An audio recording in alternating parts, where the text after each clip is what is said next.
अगर हम उसको मस्जिद कहेंगे तो फिर विवाद होगा। त्रिशूल मस्जिद के अंदर क्या कर रहा है? हमने तो नहीं रखे ना। ज्योतिर्लिंग हैं, देव प्रतिमाएं हैं, पूरी दीवारें चिल्ला चिल्ला के क्या कह रही हैं? ये प्रस्ताव मुस्लिम समाज की तरफ से आना चाहिए।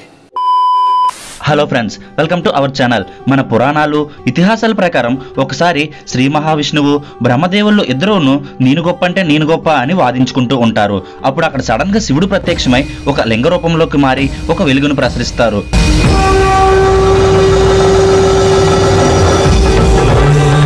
ఈ వెలుగుకి ఎక్కడ అంతం ఉంటుందో అని మీ ఇద్దరిలో ఎవరు కనిపెడతారో వాళ్ళే గొప్ప అని ఒక చిన్న పరీక్ష పెడతాడు శివుడు. దానికి బ్రహ్మ విష్ణుదేవుళ్ళు సరే అని ఆ పరీక్షకి ఒప్పుకుంటారు. బ్రహ్మదేవుడు హంసరూపంలో మారి ఆ వెలుగును అనుసరిస్తూ పై వైపుకు వెళ్తాడు. ఇక విష్ణువు వరాహ రూపంలోకి మారి ఆ వెలుగును అనుసరిస్తూ క్రింద వైపుకు వెళ్తాడు. కానీ ఇద్దరిలో ఎవరికి కూడా ఆ వెలుగు యొక్క అంతం కనిపించదు. అయితే ఈ వివాదంలో శివుడు లింగ రూపంలోకి మారుతారు కదా, ఈ లింగ రూపం అనేది కొంచెం ఉగ్ర రూపంగా ఉంటుందన్నమాట. కాబట్టి శివుడు జ్యోతిస్తంభంగా లింగ రూపంలోకి మారిన ఈ రూపాన్ని లింగోద్భవ మూర్తి అని అంటాము. అయితే ఆ ఈశ్వర స్వరూపమైన ఆ లింగోద్భవ మూర్తిని శాంతింపజేయడానికి శివుడు తన త్రిశూలంతో వారణాసిలో ఒక చోట గట్టిగా కొడతాడు. అయితే ఆ కొట్టిన ప్రదేశం నుండి ఒక జలం బయటకు వచ్చి ఒక నిరంతర కుండంలా ఏర్పడుతుంది. అందులో వచ్చిన నీటితోనే ఆ లింగోద్భవ మూర్తిని శాంతింపజేస్తారు శివుడు. ఆ కుండమే ఒక నుయ్యిలా ఏర్పడుతుంది. ఆ నుయ్యినే ఇప్పుడు మనం జ్ఞానవాపిగా పిలుస్తామన్నమాట. ఇప్పుడు నేను చెప్పిన ఇదంతా కూడా స్కంద పురాణం కాశీఖండంలో 33, 34 అధ్యాయాల్లో క్లియర్ గా ఉంటుంది. ఈ స్కంద పురాణం అనేది అయోధ్య రామమందిర విషయంలో ఆ రామమందిర యొక్క ఉనికిని తెలియజేయడంలోనే సుప్రీంకోర్టులో చాలా హెల్ప్ చేసింది. అందుకని నేను ఈ విషయంలో కూడా ఈ స్కంద పురాణంలో ఉన్న నాలెడ్జ్ ని రిఫరెన్స్ గా తీసుకుంటున్నాను. అయితే శివుడు ఆ వెలుగును ప్రసరించినప్పుడు ఆ వెలుగులో నుంచి ఒక 64 కిరణాలు భూమి మీద పడతాయి. వాటిలో 12 ముఖ్యమైన ప్లేసెస్ ఉన్నాయి. వాటిని మనం ఇప్పుడు జ్యోతిర్లింగాలు అని అంటున్నాం. అందులో మొదటి కిరణంతో ఏర్పడినదే ఈ వారణాసిలో ఉన్న శివుని గుడి. అందుకే దీనిని ఆది విశ్వేశ్వరుని ఆలయం అని అంటాము. సో ఇది ఈ స్థలం, అలాగే ఇక్కడ ఉండే శివలింగం యొక్క చరిత్ర. అయితే అంతటి మహోన్నతమైన చరిత్ర కలిగిన ఈ ప్లేస్ కి ఇంత వివాదం ఎలా చుట్టుకుంది? ఇక్కడ మసీదు ఎలా వచ్చింది? ఆ జ్ఞానవాపి నుయ్యి ఏమైంది? ఒకవేళ నిజంగా ఆ శివాలయం ప్లేస్ లోనే ఈ మసీదు కడితే ఈ మసీదు పక్కన ఈ కాశీ విశ్వేశ్వరుని ఇంకో శివాలయం ఎలా వచ్చింది? ఇందులో ఏది ఒరిజినల్? ఇలా ఈ మసీదు చుట్టూ జరుగుతున్న వివాదం గురించి పూర్తిగా మన స్టైల్లో ఈ రోజు తెలుసుకుందాం. దయచేసి ఈ వీడియోని ఎవ్వరూ కూడా ఎక్కడ కూడా స్కిప్ చేయొద్దు. ఎందుకంటే అయోధ్య రామ మందిర విషయంలో రామయ్య ఆట చూసాం, మరి ఇక్కడ శివయ్య ఆట కూడా క్లియర్ గా చూడాలి కదా. సో అందుకే చరిత్రను ఎక్కడ స్కిప్ చేయొద్దు.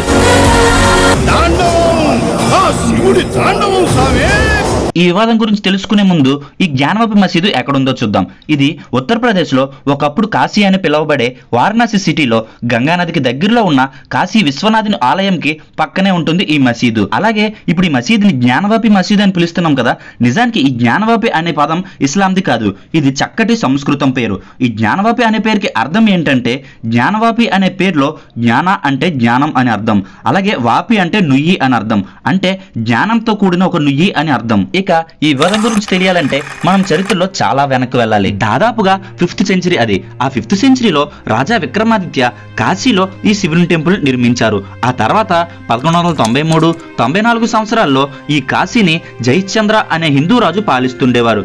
కానీ అతను కుతుబుద్దీన్ ఐబక్తో జరిగిన ఒక యుద్ధంలో ఓడిపోతాడు.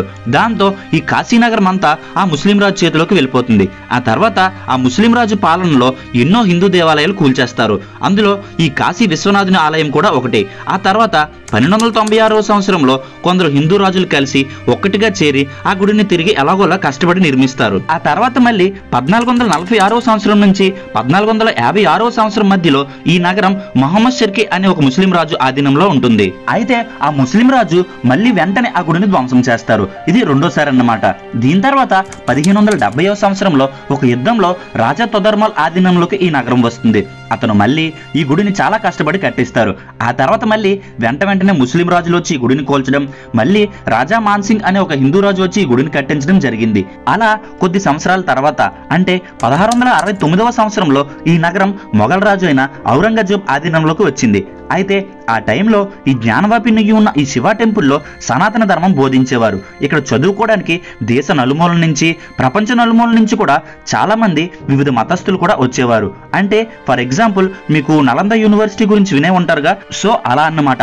అక్కడ ఎంత గొప్ప జ్ఞానం బోధించేవారో ఇక్కడ కూడా మతంతో సంబంధం లేకుండా, ప్రాంతంతో సంబంధం లేకుండా గొప్ప విజ్ఞానాన్ని అందించేవారు. ఇలా ఈ గుడి ద్వారా దేశమంతా సనాతన బోధన జరగడం అప్పటి ఆ నగరానికి రాజు అయిన ఔరంగజేబుకి నచ్చలేదు.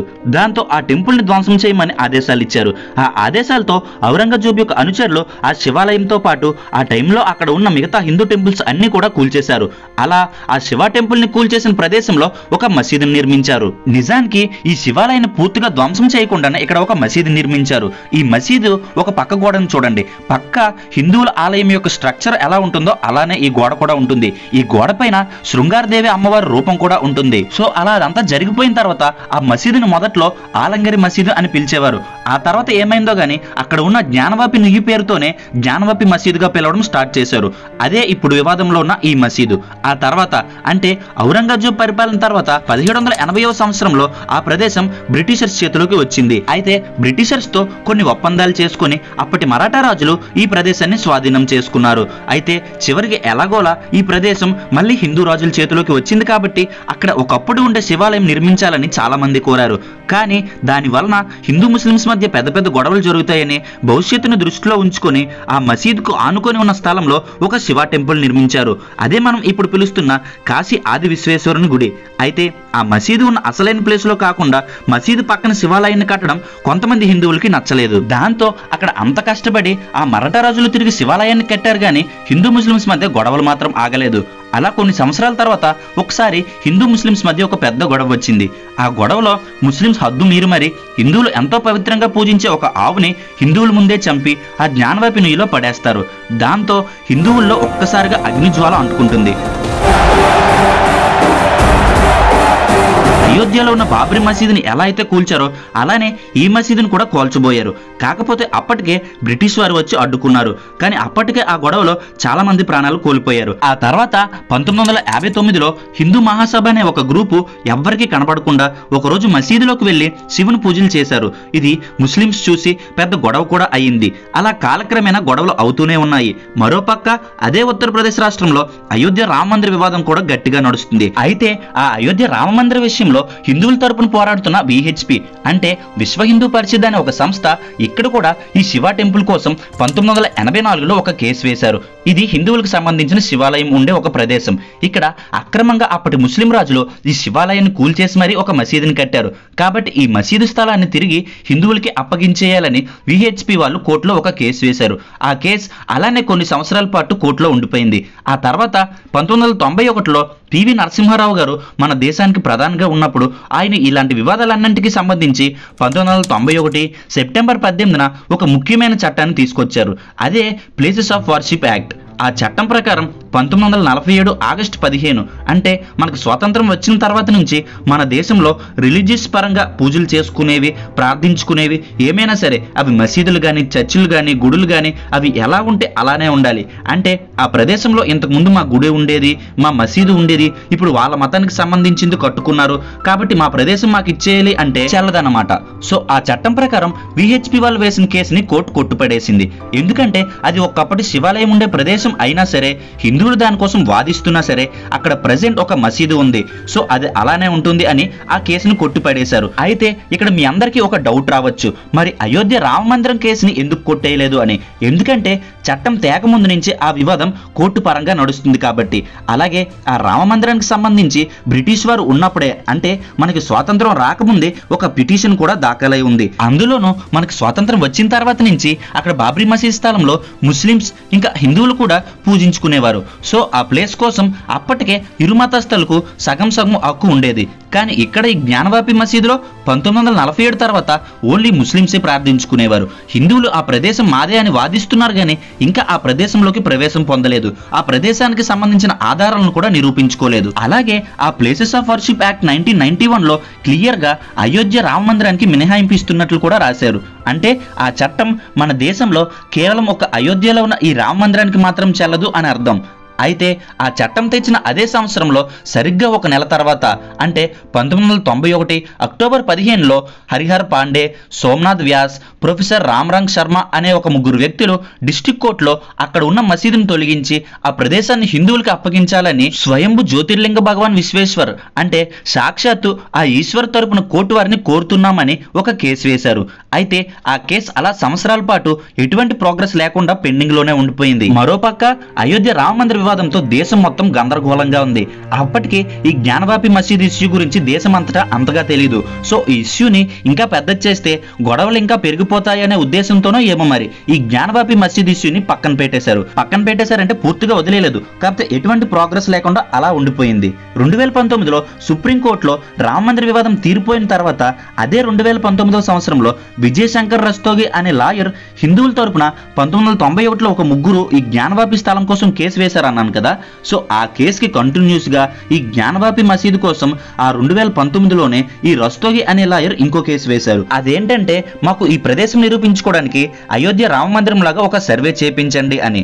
ముస్లిం సంస్థ ఈ కేసుకి వ్యతిరేకంగా మరో కేసు వేశారు. ఆ తర్వాత ఇలా కొన్ని కేసులు నడుస్తుండగా ఆగస్టు 2021లో లక్ష్మి, సీత, రేఖ, మంజు, రాఖీ అనే ఒక 5గురు మహిళలు ఆ మసీదుకి ఒక పక్క ఉన్న గోడ మీద ఉన్న శృంగారదేవి అమ్మవారికి మాకు పూజలు చేయడానికి అనుమతి ఇవ్వండి అని వాళ్ళు ఒక కేసు వేశారు. దాని తర్వాత ముస్లిం కమ్యూనిటీ వాళ్ళు కూడా కేసులు వేశారు.